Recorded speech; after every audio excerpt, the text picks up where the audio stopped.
Master minds commerce చదవాలనుకునే 10th inter విద్యార్థుల తొలి ఎంపిక. ఆపరేషన్ అరుణారెడ్డి అంటే ఏంటి అసలు? మీ పిక్ ఒకటి నేను చూపిస్తాను. అది ఫస్ట్ అసలు స్టోరీ లైన్ ఎప్పుడు ఎక్కడ ఎలా పుట్టింది, ఏంటి రాబోతోంది? ఆపరేషన్ దుర్యోధన తర్వాత అదే కోవలో వస్తుందా? అంటే నాకు తెలిసింది ఏంటంటే పాలిటిక్స్కి మీడియాకి మధ్య జరిగే ఒక యుద్ధం లాంటిది ఒక లైన్ విన్నాను. సో అదైనా ఎందుకు పుట్టింది, ఎక్కడ పుట్టింది, అసలు మళ్ళీ ఏం ప్రకంపనలు సృష్టించబోతున్నారు మీరు మీడియాలో, పాలిటిక్స్లో? అసలు రియల్ లైఫ్కి సంబంధం ఉందా లేదా స్టోరీకి సంబంధించి? అట్లా రకరకాలు వచ్చేస్తున్నాయి నాకు. పోసాని గారు మళ్ళీ ఏం బ్లాస్ట్ చేయబోతున్నారా అని.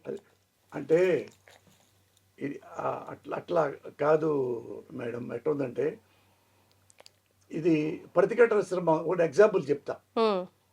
విజయశాంతి గారు సినిమా చేశారు కదా, ఆయన అందులో టీచరు, లెక్చరరు ఎంత సఫర్ అయ్యారో మీకు తెలిసే ఉంటుంది.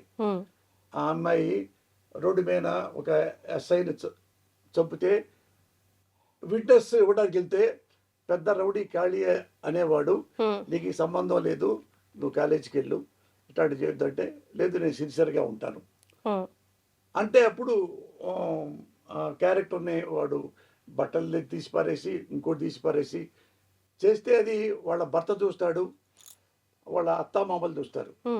మీరు ముగ్గురు చూశారు కదా, వాడి మీద కేసు పెడదాం బొమ్మంటే వాళ్ళు రారు. సరే అబార్షన్ చేయించకూడదు, చేసుకోబోతుంటే ఎందుకు అబార్షన్ చేపిస్తూ ఉంటాడు మొగుడు. అంటే ఒకవేళ నువ్వు ఎటు రౌడీ అంటే భయం కదా, అందుకని నీకు ఇన్సెక్యూరిటీ నాకు ఇది ఉంది, అందుకని లేదా నువ్వు మగోడు అయితే స్ట్రాంగ్గా రౌడీతో కేసు పెట్టించు. నేను పెట్టించి నేను భయపడితే అబార్షన్ చేయించుకొని ఇలాంటి వాడిని ఎలా ఏం చేయాలి, ప్రజల్లో ఎలా చైతన్యం చేయాలి, అలాంటి కథ ఇది. ఉన్న ఎగ్జాంపుల్కి చెప్తున్నా. ఇక్కడ అంతే. ఒక ఎవరంటే ఢిల్లీ యూనివర్సిటీలో పెద్ద యూనివర్సిటీ, అక్కడ 6-7 మంది కొలీగ్స్ జర్నలిజం వాళ్ళు అయిపోయిన తర్వాత రకరకాలుగా వెళ్ళారు.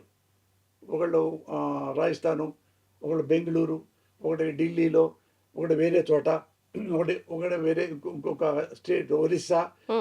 వాళ్ళందరూ విడివిడిగా వెళ్ళిపోయిన తర్వాత ఇందులో ఒక అమ్మాయికి ప్రాబ్లం వచ్చింది.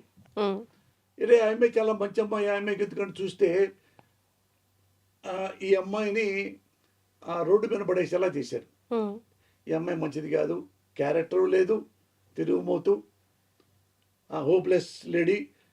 ఇన్ని చేసిన తర్వాత టీవీ స్టూడియోలోంచి కూడా బయటికి వెళ్ళగొడతారు.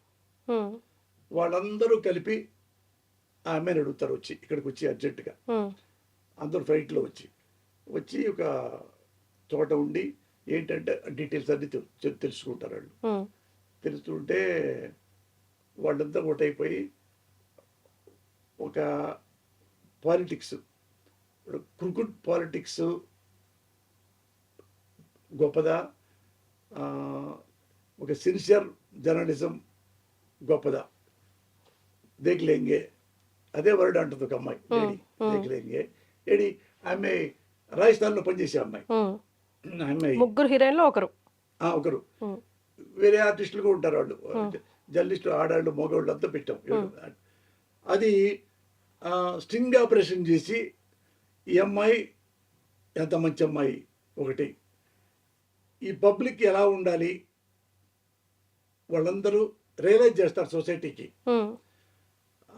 అందులో ఫస్ట్ చెప్పుద్దా ఆ అమ్మాయి, నేను రాజకీయాలంటే నాకు కోపం కాదు, ఏ రాజకీయ నాయకుడిని నేను ఎప్పుడు విమర్శించలేదు, ఏ పార్టీని నేను విమర్శించలేదు, ఎప్పుడు చేయలేదు. నేనేం చెప్తానంటే మీ ప్రజలందరికీ,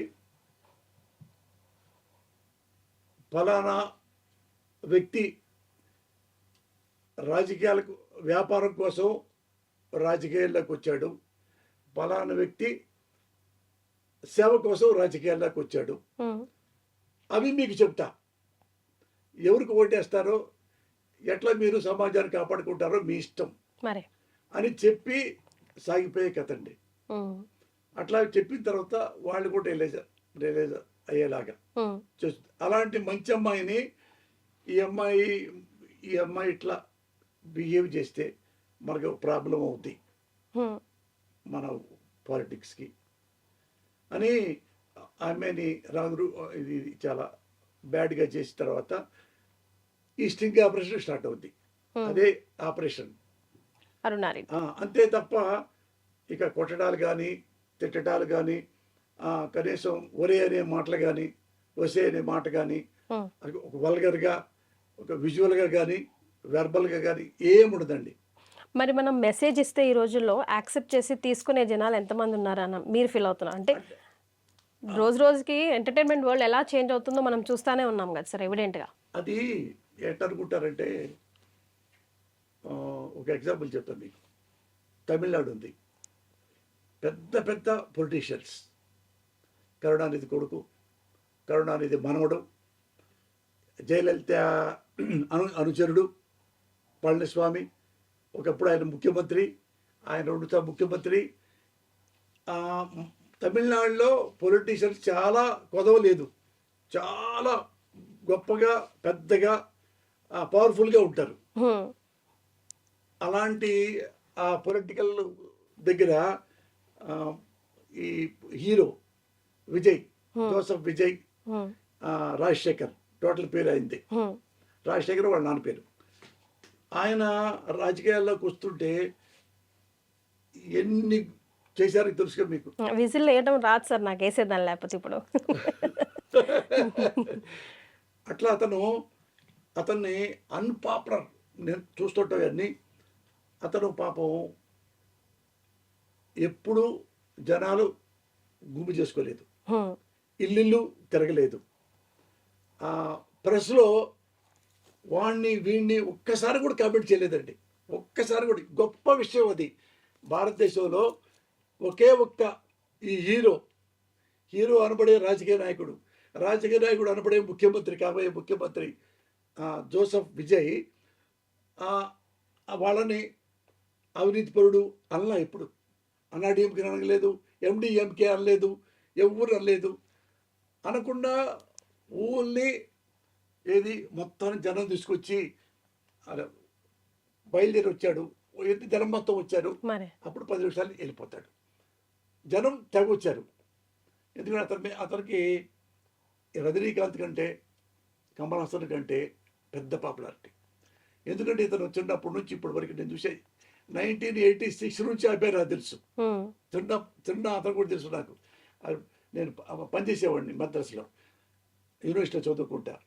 అతను ఎప్పుడు என்னங்க சௌக்கியமா என்ன வேண்டா என்ன அப்புறம் பக்கலாம் அண்ணா காமெடி வேண்டாம்பா తూకం వరదు.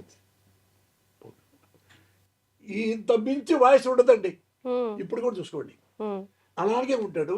ఎవరు ఏమండి, ఈవెన్ వాళ్ళ ఫ్యామిలీ మెంబర్స్ అందరూ కూడా చాలా డౌన్ గా ఉంటారు.